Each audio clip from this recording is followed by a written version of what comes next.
are just hours away, as of recording this podcast at least, from knowing what the NBA Finals in 2026 will look like. We have 50% of it already with the Knicks beating the Cavs, sweeping the Cavs, we should say. So now they're just waiting on their opponent, from which we will find out of Game 7 tonight, Thunder Spurs, which has been all that it has been hyped up to be. And I mean, we were waiting for this from like day one of the season starting. I thought it was interesting to point out as well, before we go any further, this Game 7 is the 160th Game 7 in NBA history. So kind of like a landmark Game 7 for us. Seemingly like it's going to be a heavyweight fight. There's going to be a lot of knockout punches. Things are getting tense. SGA's flopping, and we're out here. So it's an exciting thing to watch. Again, not to bring it to a Sixers thing. There's a whole nother level of frustration on my end with watching it. But I don't want to bring those losers up in the intro of the show, but it should tell I want you to tell you that they're all losers, that there's like 4 or 5 players on each of the teams left that this team had on the roster. And just, yes, we don't need to get, I don't want to talk about that first. I am not disrespecting this 7 conference finals game series by talking about the Philadelphia 76ers in the open. I do think it's kind of ironic.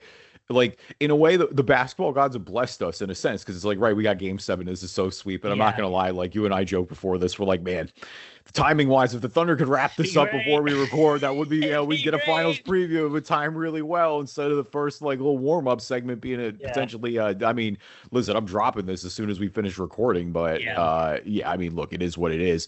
I mean, really, it's funny because, and shout out to my guys Andrew and Mason for coming on again last episode. We appreciate you guys filling in. Not too bad in their debut at all.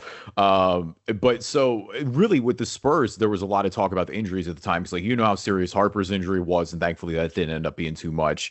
Yep. But it was with De'Aaron Fox too. It was with De'Aaron Fox coming back, and it was like, is that going to dominate the narrative here in Game 7? And just in the series. And it's funny because that's kind of completely flipped on the Thunder. Like, you've already got Jalen Williams, who's been nowhere near 100% dealing with the hamstring injury. Well, he came back in last game, and it was like, what was it, like 16 minutes, and like, not, I have the stats somewhere, I could find it quick, but it was like, it was not a ton of points. Yeah. It was noticeable something. Here it is, Game 2, hamstring tightness, return Game 5 coming off the bench.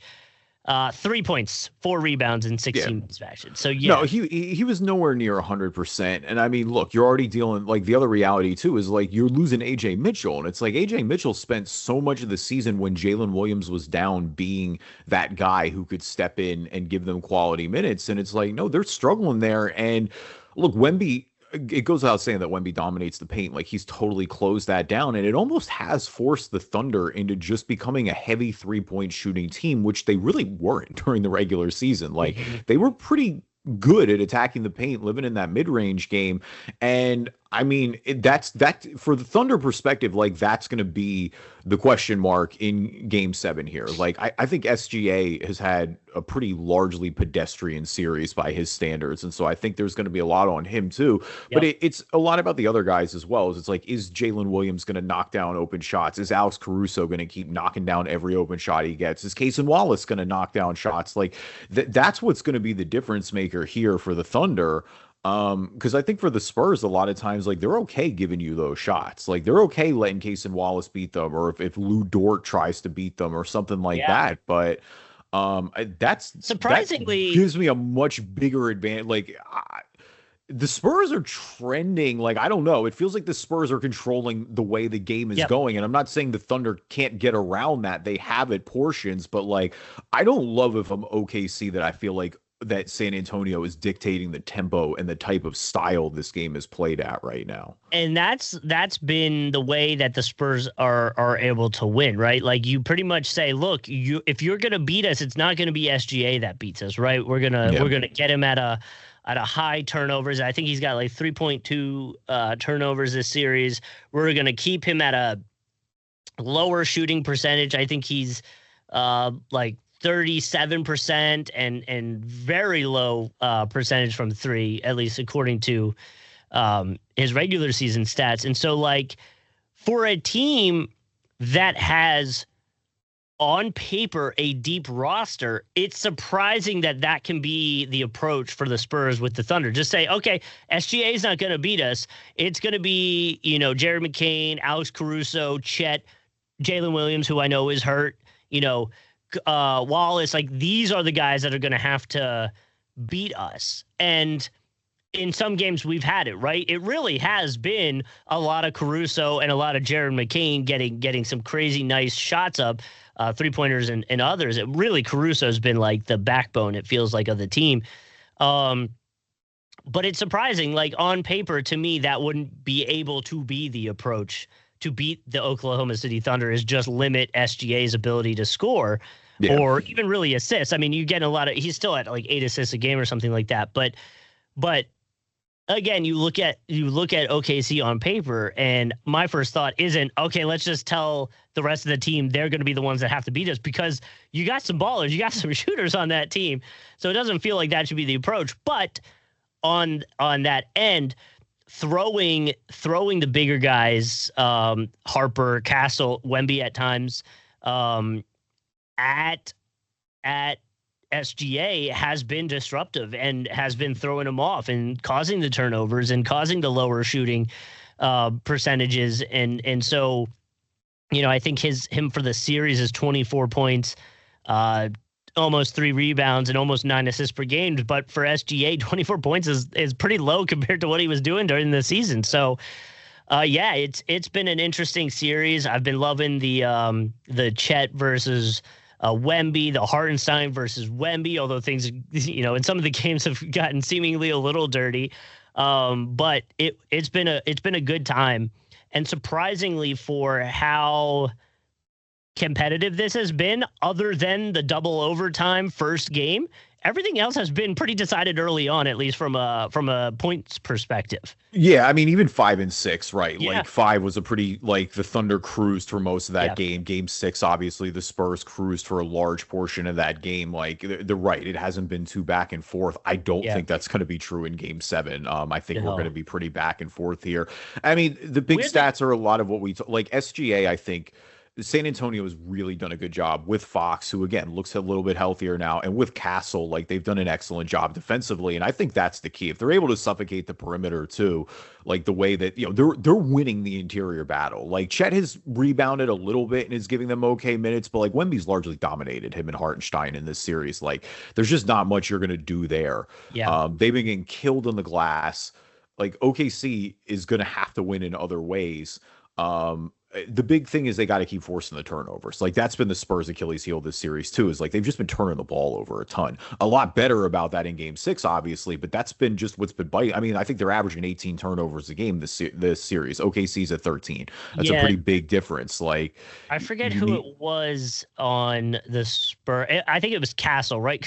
And so a lot of that was because I remember watching a game and it was like Castle, man, like it was like 2 or 3, maybe 4 possessions in a row where it was just bad turnovers. And it's like, bro, what are you doing? And you do have to remember, like, that's not what Castle was brought in. Like, that's why De'Aaron Fox was there. And I know De'Aaron Fox was dealing with a bit of an injury. So that's kind of why, like, Castle was kind of forced into that. So I agree with you on the turnover. Yeah, Castle's got 4.3 turnovers averaging in the series. So, like, I agree with you where it's like, dude, we gotta limit this, the dumb mistakes, the turnover mistakes. But it's also like, that's not, like, Castle hasn't been working on that all season. That's supposed to be De'Aaron Fox's job. So, like, injuries kind of forcing this a little bit. And I know the OKC can kind of say similar things with Williams and his injury, but that definitely was noticeable. And I think it was what game? It would have had to been like Game 2, maybe, probably Game 2.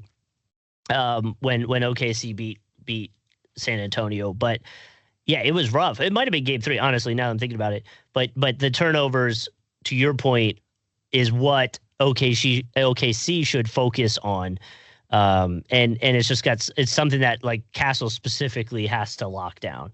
I think the big thing for San Antonio too, because you're right, I think Castle's definitely been a large portion of the turnover issue there, highlighted right by that Game 3 where it was extra egregious and on display. I mean, I think the one thing you have to be encouraged about if you're San Antonio, not just the margin of win in Game 6, but it's the fact that, like, De'Aaron Fox was pretty horrible for most of that game offensively. Like he had nothing going. I don't think he got his first bucket until like midway through the third quarter on a follow-up putback. I think he was 0 of 8 to start from the game. Like De'Aaron Fox is largely supposed to be your second guy, and he got buoyed a little bit. Like Vassell had a great game. Dalen Harper was phenomenal. Like that's this type of stuff where, and in a way, San Antonio just naturally, like, I don't want to say there's no pressure on them because I feel, you have a point where they know there's a chance to win the finals here. Like that does ratchet up naturally on its own. But OKC is the defending champ here, who everybody expects to run this back. Like they're the ones who are going to be on their home floor if they get down early, which they have in a bunch of these games. Like you start getting a little tense, or you start wondering where is that offense going to come from. Like I do feel like San Antonio has the luxury of playing a little more loose here than OKC does. It was, by the way, it was game 2. I just looked it up. De'Aaron Fox came back for game 3. Yeah. That was maybe what caused the Spurs to be a little thrown off. Steven Castle, though, in game 2 had 9 turnovers. That was the one that I was thinking of. So I got the games mixed up. But to your point, yes, I feel like this game, there is so much pressure on the Thunder to not lose, whereas the Spurs, if they lose, yes, it'll be disappointing. It's a game 7 of the conference finals. It feels like this is Wemby trying to take the crown away a little bit. But it's like a big brother, little brother situation. Like the Thunder right now are the big brother. They won last year. They've got the MVP. SGA was just crowned that the other day. Wemby was in the running for MVP, didn't get it. He got defensive player though. And so it feels like the Spurs are still considered the quote unquote little brother in the West. If the Spurs come in there in OKC and knock out the Thunder, that feels like the Spurs saying, nah, we're the older brother now. You're the little brother. Like, we got your number, which we've seen a little bit this season. There was some back and forth on that as well. But that would really solidify the Spurs over the Thunder. And we'll get into the Knicks situation. But I feel like whoever comes out of the Western Conference at this point is still going to probably be the favorite to win it all, which is a whole nother conversation. No, I can't wait to have that conversation because we're going to get into that in a second. I think it may surprise you where I go in that conversation. Your pause made me think I know where you're going to go, and I'm surprised about it. We'll get into that in a little bit. But yeah, I think right now all the pressure should be on the Thunder when you take into account that the Thunder won last year. Where was the note? I wrote down they won last year. I think they've been in 2. Where is it? Yeah. OKC has been in, a few different game 7s, obviously not like this, but SGA. They were game 7 of the finals last year, to be fair, though. Again, radically different as soon as Hallie goes down, unfortunately. But like, you can't get much higher stakes than that. Right, but you get a game 7, so you're kind of prepared for that. Whereas if you look at the Spurs, I'm pretty sure it'd be a shorter list of people on the team to say that have had a game 7, like Wemby, Johnson, Harper. I mean, I don't know many of these guys who have been in a game 7. So I think that's a big part of it, obviously. But that also can be used to the Spurs' benefit, right? Like we're in here, we're playing with house money a little bit. I know there's expectation now, but we're still. Wemby's 22. Like in the timeline of things, OKC feels like they're in their prime. It still feels like the Spurs are working their way up to the prime. So winning this and going to the finals would really open a window that is going to be around for a while, it feels like. Yeah, I mean, the window is going to be around for a while no matter what. They employ Victor Wembanyama. Like, Victor Wembanyama, if he wins a title this year, it's like, good Lord. Like, the league is screwed for a long time. This feels like house money for the Spurs. Now, there's obviously like you want to dog OKC. You want to win. I get it. You want to prove yourself to the team that's been considered the number 1 team in the West the whole time. You're ready to show them that. But you're going into OKC in a game 7 with a team that is, they're the best team in the league for a reason. And I'll leave it at that. I think. Well, and at home they've been particularly good. Like they're 11-2 in the postseason at this home. Though again, one of their losses was to San Antonio. You have the double OT win. Going back to last year, I think they've only lost 3 times at home. The one trend though that is kind of interesting is, normally, historically, game sevens have always skewed to the home team. Yeah. This playoffs, it's a little more of a Hasn't mixed really, bag. yeah. It's split a little bit. We got the Sixers beat the Celtics in Boston, and of course the Cavs went on the road and dominated Detroit in game 2 of their series. Now, to be fair, in the same earlier round, Detroit won a game 7 in their home a home floor against Orlando. The Cavs won on their home floor against Toronto. But, maybe that there's that aura of invincibility on the home floor that goes away a little bit. Either way, it's going to be a lot of fun. My initial lean is OKC. I will give them the home benefit here. I think they've been very good at home. SGA's got to be better though. SGA needs an MVP game. That is we talked about that to start the conversation. He needs to be that guy. Yeah. And I mean, they've won every game where he's outscored Wembanyama, which feels like an obvious statement, but hey, he needs, again, you don't want to boil the MVP down to one game, but hey, you are the 2-time reigning MVP. You need to have an MVP type game. And guess what will be a huge talking point if the Spurs win? For sure. Oh, should Wemby have been the MVP because he just dogged him in the playoffs? But Wemby was campaigning for that award too. You already know he's mad he didn't get it. Yeah. Well, they were saying he was fuming on the sideline watching him get awarded that.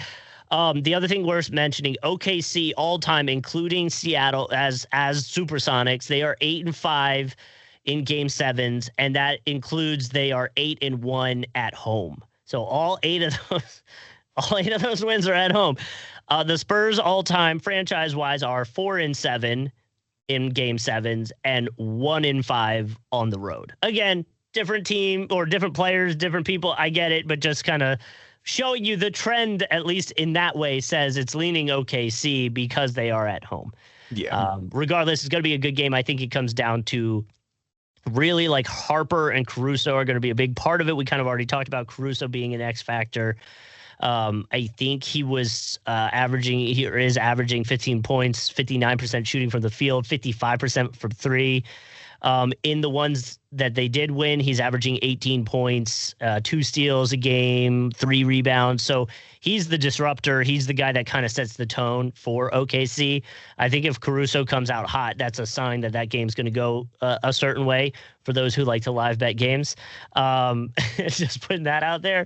And then Harper, the same thing, who's got some great shooting, 18 points. He's got some great 3-point moments in this series. And when he's playing with confidence, that really spaces the floor out and helps Wemby. So that makes him hard to beat. So I think, in those first few minutes, keep an eye on Harper, keep an eye on Caruso, and really see who's going to set the tone for their team and kind of get it going.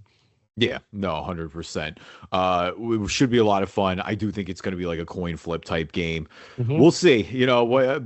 Stay tuned for the next podcast where we'll break it down here on the Drive and Dish NBA podcast. Welcome, everybody. My name is Kevin Rafuse. Joining me, as always, my co-host, Justin Cousart.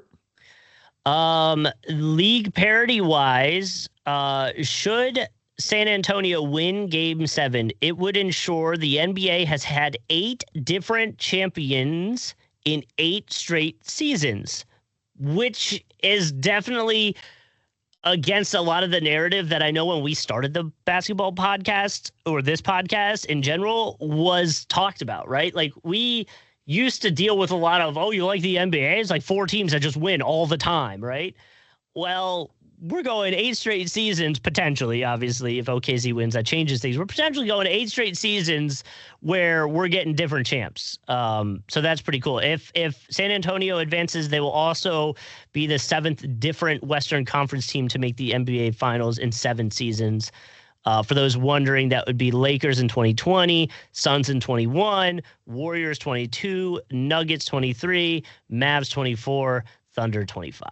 Yeah, I mean, it's definitely right. NBA historically has been the most dynastic sport without a doubt. And it's right. Certainly we've started the podcast.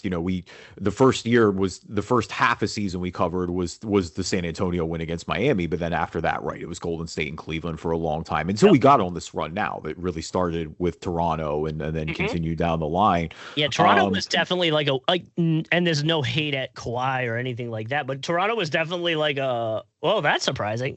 You know what I mean? Like, it's the ultimate one-year heater. Yeah. They bet it all on Kawhi. It Yep. worked. Got to give him credit for being bold and going in on that decision. Obviously, breaking up a team that did get over the top. But I mean, yeah, realistically, it's the most parity for the league since the 70s. Like the 80s, dominated by the Lakers, the Bulls, the Pistons. Obviously, the Bulls all over the 90s. The Rockets too had back-to-back. The Lakers in the 2000s. Like the 70s.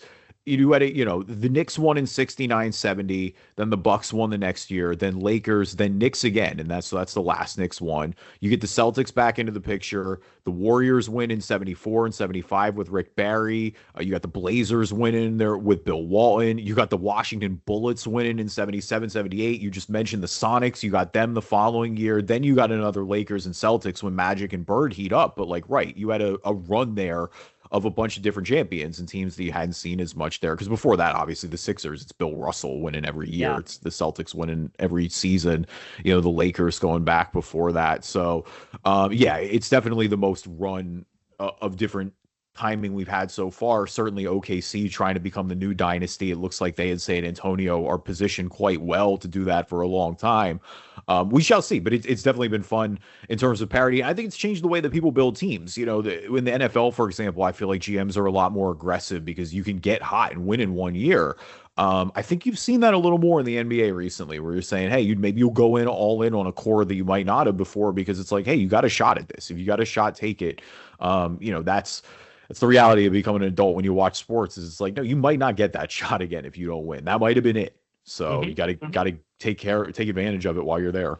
Got to get it. Got to get it while you can get it. Yeah, no doubt about it. Leave us a review on iTunes. Go to Battle, read them on the podcast. If you're not an Apple user, Google Play Store, Spreaker, Spotify, TuneIn, Amazon Music, Player FM, Spreaker. I feel like I said Spreaker. I don't remember. Anywhere you can find a podcast, you can find us. And we're on YouTube. Just search Drive and Dish NBA Podcast on YouTube. And obviously, you can watch videos there. And when new episodes come out, you'll get notifications. And you can do all that as well. Now, a word from our sponsors. So let's start it off with if you're the Knicks, waiting for this Game 7 to be complete, which honestly, at this point, somebody listening, there's a good chance you already know who it's going to be. But playing from a perspective of we don't, from the OKC side of things, from the Spurs side of things, if you're Jalen Brunson and you're sitting there, who are you preferring to come out of the West? So this is where I will answer your question, but I'm going to preface this by I want to pick up where I think I was before we started, and I'm going to go ISO a little bit here. I'm just going to put this out there. Oh boy. I don't like the narrative that the Knicks have no chance in this series. And I think it's really I think it's borderline disrespectful how little of a chance the national media is giving this Knicks team against whoever comes out of the West. Because I don't think it matters whether it's OKC or San Antonio. I think the general consensus is that the Spurs or the Thunder are just going to mop the Knicks the way that the Knicks have mopped everybody else. But that's kind of my point. And I'm on this podcast 3 weeks ago when the Knicks were down 2-1 to the Hawks going, this team might just stink. Because they weren't good in the second half of the season. They didn't win any meaningful games after the All-Star break. CJ McCollum was running all over them. And I'm telling you, the switch flipped, and I didn't think the Knicks had it, but I think people have really underestimated how hard that switch is flipped now when it goes, this Knicks team looks like they can win a title. The defense has changed. Mitch Robinson is playing great minutes to back up Cat, who's not taking stupid fouls. He's playing within the flow of the offense. Obviously, Brunson has been able to do his thing. Mikal Bridges is shooting 9,000% from the field during these playoffs. OG Anunoby is everywhere on the defensive end. They've won 10 games in a row in the playoffs. They swept the Sixers out. They swept the Cavs out. Again, teams who in hindsight, I think we agree that the Knicks are better than, but you still swept them out. Every elimination game, they're winning by 30 plus points. They have the highest point differential since the KD Warriors in 2016 and 2017. And the Shaq and Kobe Lakers in 2001. I know they didn't have the bloodbath that is the Western Conference Finals right now. But I will counter just all that to say that I don't.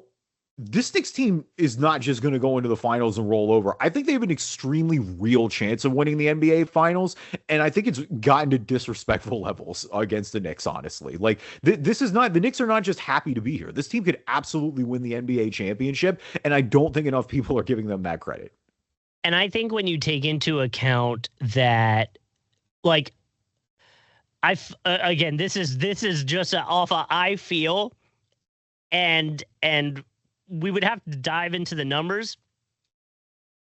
The Thunder and Spurs are going to a game 7, and the Knicks swept the Cavs.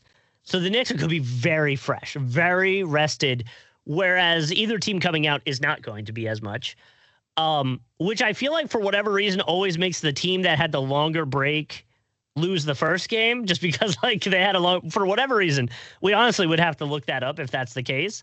Like, I mean, we thought that was going to happen in game 1 of the ECF. They were down 22 points, but that's kind of my point. They came back. The Knicks came back at 22 points in 7 minutes. That doesn't happen to the Knicks, and that's a vibes thing too, for sure. Like, there's no analytics backing up. But like, the Knicks never win that game in the past. I agree. I also, I feel like, and maybe you're going to disagree with me. I feel like, yes, I think the Knicks' chances of winning are higher against the Spurs than the Thunder. I agree. And that's probably just, I mean, the Thunder are the number 1 team in the West. I feel like the matchups are a little bit different. Like, the matchup for the Spurs, Cat and Wemby are so different that I feel like Wemby's going to have to come out of just being in the way. And you know what I mean? Like, that's going to be a big part of it. Mitchell Robinson. You have to guard the perimeter, which Wemby can do, obviously. But like, I want to draw Wemby out of the paint. But now he's not in the way for screens and cutbacks. And Cat and Mitchell Robinson are both great rebounders, which I know has been a problem for Wemby in the past. I think the Knicks own the this year, at least series wise, against the Spurs. I know they've lost to the Thunder twice, and I feel like that matchup against the Thunder is a little not as friendly as maybe the Spurs matchup would be. And so I agree with you. The Knicks feel like they've gone into a whole nother stratosphere with this team, with this game, and the way that they approach basketball right now. And it is being slept on by the national media because it's the easy thing to do. Because when you look at the Thunder, who have the MVP SGA, and the Spurs, who have an absolute monster in Wemby, and then you look at the Knicks, it's like, yeah, Brunson, you got these guys, Brunson, Hart, Cat, like, they're great, but they don't, like, they're not, I guess the words, they're not freaks, if that makes sense. Like, SGA is a freak. He's crazy good.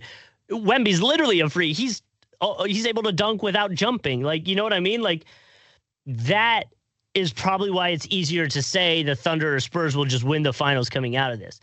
And I agree with it on the Thunder. If the Thunder win tonight, I think they win the finals. I think it's going to be very tight. It's going to be good games, but I think the Thunder will get it.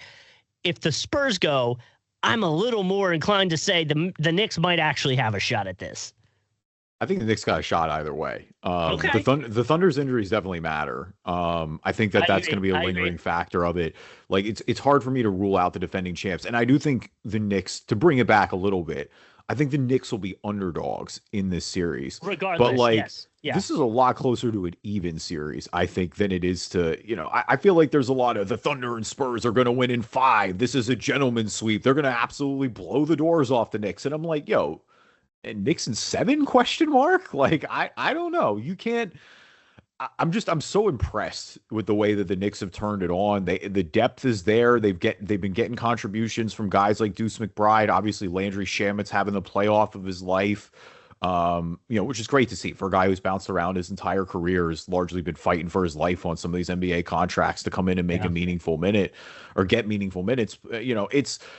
I don't know. Just the vibes around the Knicks are very good right now. And dude, I mean, sometimes that matters too. They're having an absolute blast. I have not laughed as hard as I laughed in a while from the Brunson Hart interaction with the reporter that had chicken wings. That was the funniest video to me. For like, Brunson's like, I see it. Don't say anything. Don't say it. And you see Hart trying not to say something. And then he's just like, yo, you gonna come in here licking your fingers? And Brunson's just like, dude, no. That video is so funny to me. I was dying. Well, so the other reality, and again, it's a weird, and this is where I put the fan hat back on. So like, it's a little weird as a Philadelphia fan. Like, you're never going to root for anything from New York, right? Like, there's always, that's the old school, Philly, New York, DC, East Coast rivalry. Like, these just things have been, they're ages together forever. But what I will say is, I've always, of the New York fans, I've always easily respected Knicks fans the most. I don't think there's a team in New York that unites the city the way that the Knicks do, even with the Yankees, even with the Giants, even with, well, the Giants got their own problems with divisiveness right now, but we don't need to talk about that. But the point is, Knicks fans, in a weird way, in kindred spirits, are like Eagles fans, right? You're so dedicated to this franchise. Piss off a lot of people. I know, but I get well, half of the Knicks fans are literal Eagles fans, which is an entirely different story. Yeah. But no, like, I think they're like, Knicks fans are Eagles fans' cousins, right? In the sense that, like, you rooted for a franchise that you were so devoted to, that everybody in the city loves so much, that people lose their minds over. And I just remember when the Eagles won the Super Bowl. Now it's a little different for us. The Eagles were just known for not winning anything, and now we've won 2 Super Bowls in 8 years. But, you remember the ending of that existential crisis and just everyone being a full-throated maniac for an entire summer in 2017. But more than anything, it was just so much fun because it was just like you didn't know if it would ever happen. So that's kind of what I feel like the Knicks are at right now. Like, it's obviously been 50 plus years since their last title. I mean, we just talked about it earlier in the 70s segment. There's 5 times the population of New York City than there is in Philadelphia. Like, and New York City is going to shut down if the Knicks win the NBA title. Like, people are going to lose their minds in the best, most chaotic, insane sort of way. And I, as an Eagles fan, kind of appreciate that. I think I get it. I respect it. To put it into perspective, my buddy TJ, who we talk about a lot on the podcast or have in the past because he is a Knicks fan. One of my favorite people to argue with of all time. And I mean that with the utmost respect. I love TJ. I love arguing with TJ. He is a diehard in terms of his sports preferences. Like, basketball is not in his top 3. It would probably be baseball. Oh, Yankees are definitely 1. That dude posts about every Yankees game ever. Yes. It's definitely Yankees 1. I'm pretty sure Giants would be number 2 on his list.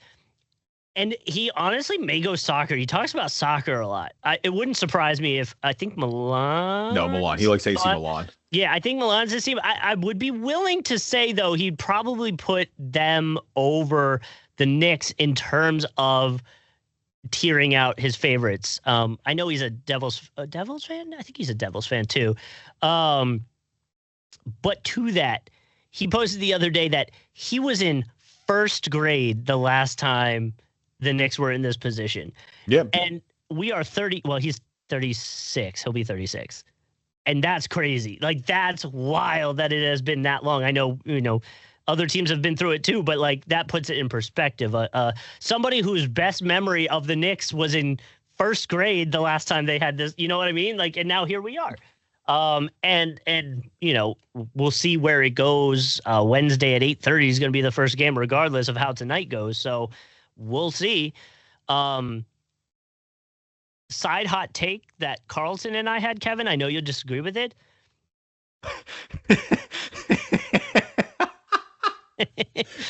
That's the best. That's one of the best ways to preface a take from you and Carl I've ever heard. I know you're gonna hate it. I know you're gonna hate it. Bro, I have been able to watch more playoff basketball this year because they're on streaming services.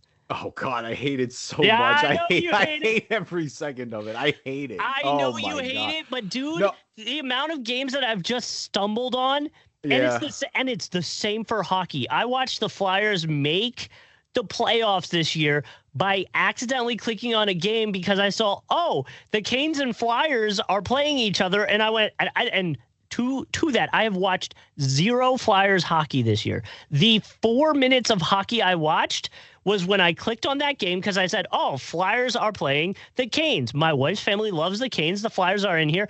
I should watch to see what's happening, and maybe I can text somebody about it. I put it on. They were in the shootout.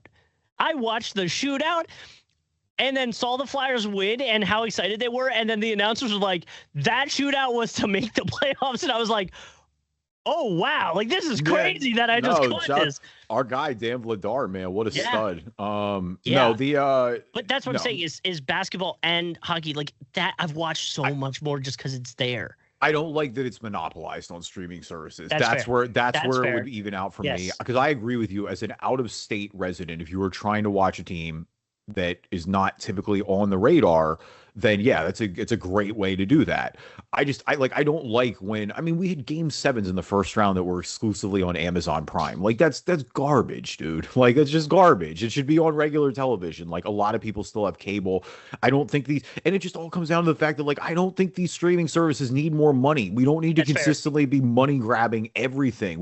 Are we not around the country right now? Look at everything. Everything is rising and is more expensive than ever. We really want to keep money grabbing people. Like at what point do we say enough as consumers? And you can stay tuned for that on my revolutionary podcast coming next week, but I'm not going to drag Justin in. I won't drag Justin into my radicalization real quick. I agree with you that it's a bad look that is monopolized and all that stuff. The part that works for me is I have most of them through family or myself paying for it. So like it works out where most of the games that I've stumbled on just happen to be on the ones that I'm looking at, with whether it's, like tonight will be on Peacock, right? So like that's probably where I'll watch it because I don't have cable. I just pay for streaming services and a little version of YouTube TV that I'm able to bum off my family.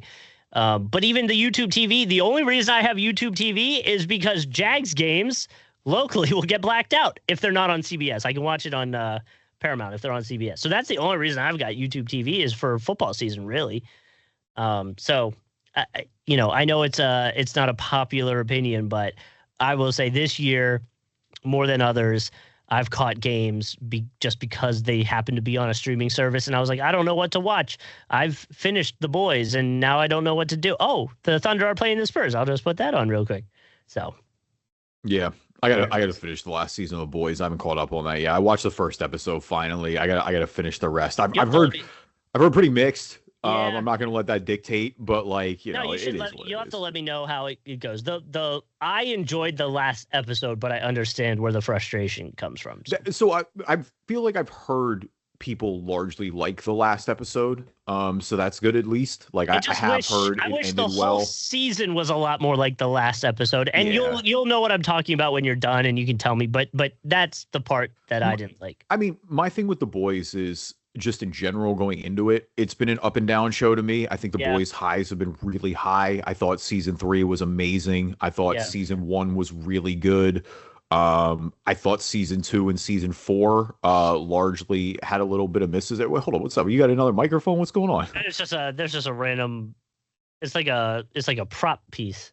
I should have got a like I don't get me wrong. I love my microphone. Obviously, it sounds great, but like I would love an old school like microphone like that. Or if you really want to get the one that comes down from the ceiling, and be able to, really get in with that. And this is a good plug for the YouTube page. Obviously, if you want to see a microphone just as old, that's what I'm saying. Like, right, you do something like that, you get something in there. No, the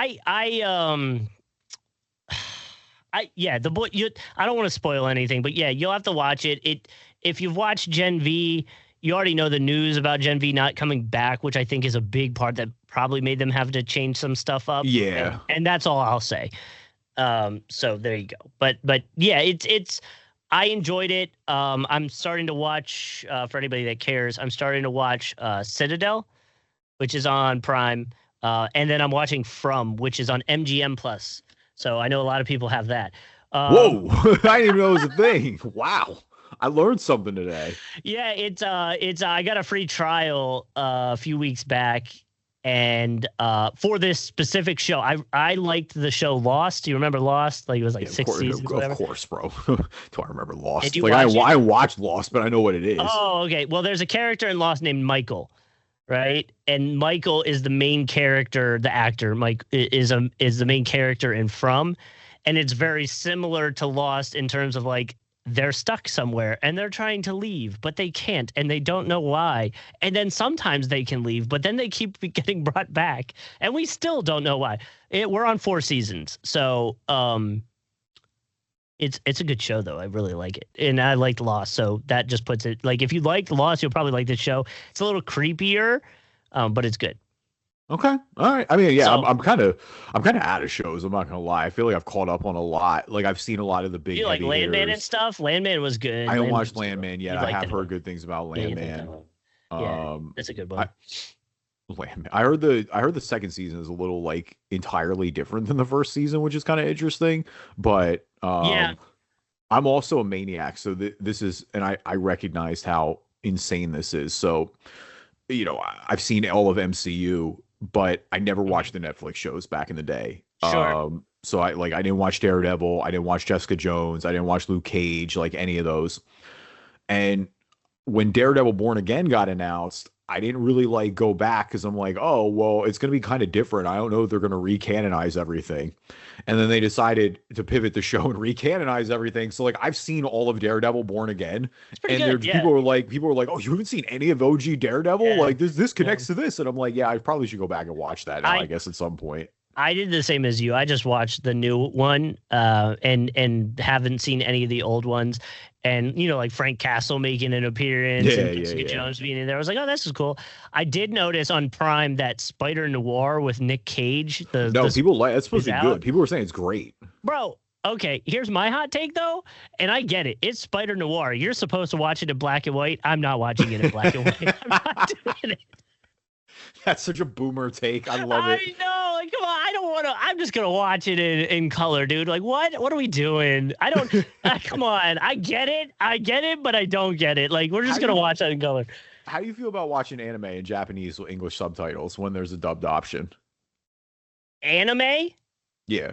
I am probably gonna watch it with the American voice. Okay. But like Squid Games, I'm watching it with the titles at the bottom and not like in Korean. English. Yes. In so Korean, that's what it was. Yes. My friend, one of my debates I have with my friends is like when I watch Dragon Ball Z, I watch it entirely in Japanese with English subtitles. And they're just like, why would you like? They have a whole English version. Why would you watch in Japanese? And my whole argument is, I'm like, well, I want to consume the art the way it was created. Like I'll watch subtitles. I get your point and disagree. But the only reason I watch like Squid Game or anything like that, like an actual actor as opposed to anime, is because if I watch it with the American dubbed version, the lips will not match and it will drive me insane because most of my job when I'm here doing video work is making sure the audio matches what the voice is. And so I'll just go crazy watching that. There's going to be a day where we actually do pivot and do just like an off the wall podcast like we've been talking about for 15 years. Yeah. Because I'm laughing at like the NBA fans right now going, what are they talking about? Like, Bro, where are we even at this like point? 40 minutes into this episode, we're talking about video games and movies and well, so the Cavs got swept, and we should talk about that. And I want to I don't want to give a full apology to Cleveland, but like respect that Cleveland core kind of shut me up a little bit by winning that Detroit Game 7. I give them a lot of credit there. I mean, look, that series was over when they lost the first game. Like they were already going to be the underdogs to the Knicks no matter what, and I thought it was an uphill climb. Like I don't have any real losing to the Knicks is not the end of the world for me if you're Cleveland, truly, but. Yeah, you got to win that game when you're up 20. If you have any chance of winning that series, you got to win that game. And because they had ambushed the Knicks. The Knicks were coming off all that rest. I think they caught them lacking a little bit. And to just not be able to close that out, that to me, it's like you want to make drastic pronouncements. But as I said last week, that series felt over right then. They've already answered a lot of the questions that I think people would have. They're working on a long-term deal with Harden to bring him back. Kenny Atkinson is not going to get fired. I don't think he should have lost his job over this. I thought Kenny Atkinson did a good job all year. Say what you want about his management in that game one, but I don't look at that team and go, oh, they were out coached. No, it's just because of where the Cavs were last year, regular season, I should say, and then what the expectations were this year. It feels like we're on a downward trend. Yeah, they went further. Well, yes, but I mean, I don't know. The vibes with Cleveland feel off, and the James Harden is the biggest one for me. I know they're going to work for a long-term deal, but bro, in that against the Knicks, you were average 7 threes a game, and you were only making one. You were shooting 17. I'll round it up, 18% from 3 in that series. Like, Donovan was cooking, dropping 27 points, and I'm not taking all the blame off of him. You got Evan Mobley doing 17 points. I feel like they should have gotten Evan Mobley involved more, even in the series before when I was watching with Nicole's brother. I was saying that, but it feels like James Harden was like, very much again the playoff James Harden, like very underachieving, and it's like, is this just what it is with him? And if that's the case, what does that deal look like? Because that could get weird. He's getting older. So that would be the part I would be curious about going forward with the Cavs. Yeah, I mean, like we said, I respect them for shaking up the core a little bit, going out to get Harden and making a move there. But you're right. Like, James Harden cannot certainly help the playoff doubters in this series. And you're right. As he gets older, like, the shooting is going to, like you say, he's still a great passer. He'll always facilitate, but like the defense is always going to be a concern. And like, he's got to be able to shoot the ball. And I guess my point is, like, James Harden, that's great if he's a good facilitator and a good shooter and stuff. But like, isn't that kind of what you want Donovan to be for the most part? Like, James Harden's great, and it's always good to have a number 2, but you probably could have a cheaper number 2 that, at least off his playoff numbers, can be a little more consistent, Yeah, and I mean, there are a couple rumors of them with Giannis. Of course, we'll have a whole summer to talk about Giannis rumors. But I mean, look, like Donovan Mitchell said all the things about, like, he's given all the endorsements, put it that way. Like, he wants, he kind of backed Harden. He, of course, backed Atkinson, like we talked about a little bit. I mean, the biggest question really for the Cavs is it's going to be the one that's kind of lingered. It's like, what are we doing with Evan Mobley here? Are we making Evan Mobley available? I still think there's teams a lot want of him. He would be a great get for another team if the Cavs are willing to move him. So yeah, and I mean, like, it's such a weird mix because, right, like, I'm very high on Mobley still. I think there's a lot of potential. I think he has all the ability in the world. I don't know, though. It is a little bit of a weird fit with him and Jared Allen. Jared Allen has obviously been great. I mean, Mobley is a reigning defensive player of the year in 2025. It's, is he going to make that superstar leap? I mean, that really is the big question with the Cavs right now. If Mobley makes a superstar leap, like, I do think that this team can compete really in the Eastern Conference. Like, they'll be right in the mix every year with him and Donovan. It's just, how much do you believe that's going to happen?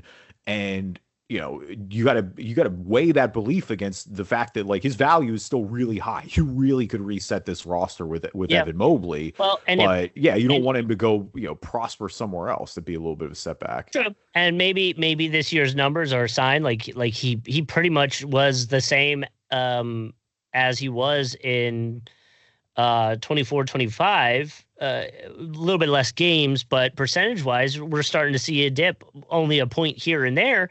But if you're the Cavs, maybe you think that's a sign of maybe he's hit his peak and it is time to sell. And like, to your point, sell while you still can get him high. I mean, he's still pulling in 9 rebounds a game, and a plus 3.4.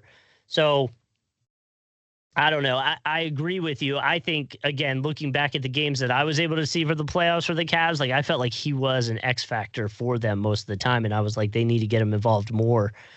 But, that could be the sign that if you couldn't get him involved, you already got the guys who are going to eat. Maybe it's time to just let him go somewhere else and get some assets out of it. Yeah. We shall see. It's certainly going to be, I mean, we're not going to pull out the full despair meter. Because I don't think Cleveland has a ton to despair about necessarily. But I think they'll have one of the more intriguing off seasons. I guess when you talk about the teams that I'm going to watch the most and who I think could, really shake things up a bit, keep Cleveland in the mix here. And clearly, because they're, moving Garland, like I said, for Harden shows that they're not, they're willing to move things around a bit. So we'll see. But shall we play some Immaculate Grid? We're going to skip Ballin' and Fallin' this week. Because we got to talk, like, full disclosure, like, I know we have not talked about awards and a couple coaching hires at all on this podcast in the last few weeks. Like, we've been pretty locked into playoffs. So expect us to recap that here kind of in the next few weeks as we start to get more in draft and all that. But like, yeah, MVP Joe Mazzulla, congrats to him. Just won Coach of the Year this week. There's a bunch of other stuff we even talked about. So Jamal Mosley got hired and fired. So, like, listen, things happen quick here. But again, you can always watch the Immaculate Grids on YouTube. Just search Drive and Dish NBA podcast. For the podcast listeners, this is a very fitting playoffs Immaculate Grid. Our columns this week from top to bottom, or from left to right, excuse me, the Knicks, 1 block a game per season, 10 rebounds a game per season. And our rows from top to bottom, the Thunder, the Spurs, and first round NBA draft pick. So Justin, I will go off. We already know where we got to start first. It's more of anything. Does it need to be with the team? Because your boy Elfrid Payton will 1,000% work for the Knicks in first round draft pick, as he was a first round draft pick. I just don't know. I want to make sure it doesn't need to be picked by the Knicks, because obviously Elfrid was not chosen by the Knicks. Let's see. Does it? Oh, it would say down here. All right. Player must have played a game in the NBA paired with a team. Player may draft. So he would fit there. All right. Yeah, if you want. I mean, obviously you got a zillion options there. So if you got somebody more creative you want to go with, by all means. But if you want to use your boy Elfrid. I do want to use Elfrid there. What I was trying to figure out, and I don't think he did it, but would there be a spot for Elfrid at first round block? I don't think he has a block, though. No, I mean, one is like, one is crazy. So low. You think there'd be a chance for it, but like he's point guard. You know what I mean? Like they're not out here getting blocks like that. I feel like let's just do Elfrid first round draft pick Knicks. Okay. He played for the Knicks, right? Yeah. Elfrid definitely played for the Knicks. Yeah, he was on the Knicks. Yeah, there you go. Point one, Elfrid. All right, 1 block a game and first round pick. I mean, that's kind of like go with what you want at that point. Hit me. Name me a random player. We'll see if we get somebody better. Jared McCain. You went Jared McCain for 1 block a game, dude? You picked a guard, really? You said random. I just went with somebody who's relevant. I mean, I figured you'd at least give me like a big or a forward or something like that. All right, Jahlil Okafor. Okay, I mean, a little bit of a homer, but I'm not mad at it. Who was picked before? No, Jahlil was before Nerlens. No, Nerlens was picked for Jahlil. Okay, Nerlens was 2013. Joel was 14, and Okafor was 15. That's right. Because Okafor went second. Okafor was a Towns draft. Towns went 1. Okafor went 2. Jahlil Okafor. Should we do it? Yeah, for sure. He's definitely got definitely works. Point 2. There you go. Emeka would have worked too, Loki. I mean, Emeka's just stud back then. I mean, shoot, honestly, it's so tough because like he only had a few years and he obviously wasn't nearly as good in the pros as he was in college. But like, do we want to make it? I think let's go double Okafors. I think Emeka Okafor absolutely works for first round pick and 10 rebounds a game per season. Like he's an old school 2000s big. There's no way he didn't get 10 boards a game. Yeah, very nice. And his last picture's in a Sixers uni. That's crazy. Oh my. Yeah, not bad. All right, that's a good row. There we go. Elfrid Payton, Jahlil Okafor, and Emeka Okafor on the same row. What a grid. Okay, so Spurs and Thunder. I mean, let's just do the players first, I guess. Okay. I mean, the obvious answer for OKC and the Knicks is Isaiah Hartenstein. No, Hartenstein. Oh, you're looking at OKC. Yeah, sorry, I was looking at Spurs. Yeah. I was like, wait, no, he's on that. Yeah, yep, that's a very easy one. Carmelo Anthony's going to be high too. Oh, Carmelo went to OKC too. I forgot about that. Yeah, Carmelo that year in OKC. Yep. What about the Westbrook years? Anybody that was playing with them would have come from New York or went to New York afterwards? I feel like there's a few. I feel like there's a few we're missing. Did Joakim Noah, didn't he go to the Knicks? Did he ever end up with OKC? Noah was definitely on the Knicks. I don't think he ever ended up on OKC. Somebody who I know ended up on OKC just because of the jersey, and I feel bad because they always use him as like the washed meme in this regard. We use him on the grid though. Raymond Felton played for the Raymond Felton played for the Thunder. Did Gallinari? Gallinari did. Yep. Gallinari definitely works there too. Yeah, Gallinari, and then shoot, I think does no Jeremy Lin? I don't know if Jeremy Lin played for OKC. I was going to say Wilson Chandler, but I don't think Wilson Chandler ever played for OKC either, actually. Okay. I don't think there's anybody else now besides Hartenstein. Yeah, I mean, I'm fine with any of those. Hardenstein will be the highest. Carmelo's probably second highest. That'd be interesting. I wonder who is higher between Hartenstein and Melo right now. Because, right, obviously Melo's a legend and should get a higher bump, but with But Hartenstein Hartenstein being just so happened. Yeah. relevant, um, Who was the other side of that Hartenstein trade? no, he's a free agent. Oh, it was free agent. Okay. Yeah, Okay. Um, I'm good. I mean, Felton or Gallinari work. I'm good with either of them. let's do Felton. Okay. Raymond Felton. There he is, 5%. Wow. I expect 5. Wow. It's kind of crazy. Right. Okay. Did Tiago Splitter ever end up on the Knicks? He was on the Hawks. He was. On I don't the Spurs. I don't think he was on the Knicks. Okay. No, there's an obvious one I'm thinking about. Point guard. Point guard. He played with recently. No, it won't count because he never played a game with them. But legend-wise, T-Mac was on the Knicks briefly in 2010, and then he was on the Spurs, but I don't think he ever suited up for them. What about Patty Mills or who's the other one? Bellinelli? Marco Bellinelli? Bellinelli might have. I don't think Patty Mills didn't. I don't think he was ever in New York. He was obviously in San Antonio. Bellinelli was all over. But it's funny, I don't remember him on the Knicks though at all. I'm trying to think of like some of the Spurs championship guys, like even in 14, like Kawhi obviously was never there, but I'm like trying to think of their role guys to see if any of them went there.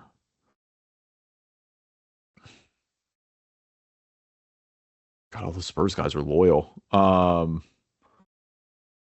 trying to think of like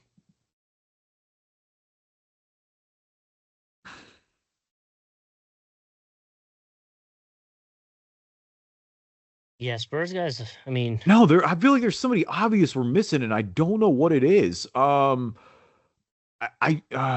do have one. I have a '90s guy. Antonio McDyess works there. I mean, shit. At that point, we might as well just do it. He might be high, and we're also low key. You're up against the clock, so we should probably do this here a little bit. All right, what, Antonio. You say McDyess? Yeah, McDyess. No, you're right there. Yeah, it's top guy. 5% ain't bad. All right, we'll take it. All right, let's play. Let's rock these out quick. OKC, San Antonio, 1 block a game and 10 rebounds per game. We know the obvious answers for each. For OKC, number 1 for 10 rebounds is gonna be Russ, probably. Honestly, with all the triple doubles. Didn't Harden do it too? No. He wouldn't have done it with. Well, does it have to happen with? No, Harden didn't have 10 rebounds a game. Must be achieved with that team. Well, I was gonna say, didn't he have? He ended a season with a triple double though, didn't? Just Russ did. Oh, okay. For some reason, I thought Harden had triple double season. No. All right. Sorry, I'm getting a lot of texts. Great. All right. I mean, Kawhi obviously works here too. Steven Adams probably works for both on OKC. Steven Adams will definitely be big. If you wanted Kawhi at a block a game, it would honestly be a good one. I think he was going to block a game with San Antonio. I think so too. I mean, he's winning Defensive Player of the Year. I think he was going to block a game. 4%. Nice. Look at that. Okay. That's good. That's nice. I mean, 10 for San Antonio. The obvious answers are David Robinson and Tim Duncan. Do you think? Oh yeah. Wemby probably did it last year, right? Wemby definitely did it. Yeah, there's no Wemby way. Since he won like as a nod to his Defensive Player of the Year. He's probably gonna be the highest one. That's fine. Yeah, over Tim and David. I mean, we can throw him on. It's relevant. He definitely got it right. Yeah, 9% is way low. Okay. OKC 1 block a game per season. Durant definitely had one. But did he?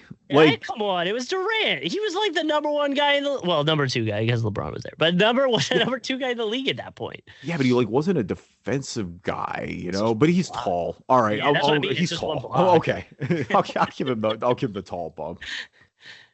There you go. 7% Durant. Yeah. That's crazy. 10 rebounds OKC. I mean, you can probably go Chet. We just do Chet since he's up against Wemby. Put him there at Wemby. But watch him not have it, considering he's no, there's no way. There's no way he doesn't have it either. Dude, there's absolutely a way. He plays PF. Like, I think there's absolutely. With Harden, but last year. Still. His rookie year, right? I don't think he had 10 his rookie year. Okay. I know he came in hurt, but. So then Steven Adams probably works. Who else was big that was there? Ibaka? Oh, we want Ibaka low-key might. I mean, if we want to dig in the crates and go back, and you can do some of the Thunder guys too, or some of the Spurs and stuff too, or Spurs, Jesus, the Sonics guys too, or what I'm trying to say. And that's we should do that. Do Sean Kemp. Sean Kemp? Yeah, do the raid, man. We'll give the Sonics some love. He'll probably be high, but whatever. Like he won't be number one, maybe off the 28%. Yeah, okay. All right. All right, let's scroll down here real quick. Let's get our top answers. Who was Hartenstein? There's okay. 15. I believe that. I wonder who it is though. So Hartenstein, Westbrook, Ennis Freedom. Wow. Yeah. Michael Cage, Jack Sigma. Spencer Hay. Okay. Yeah. Interesting. Okay.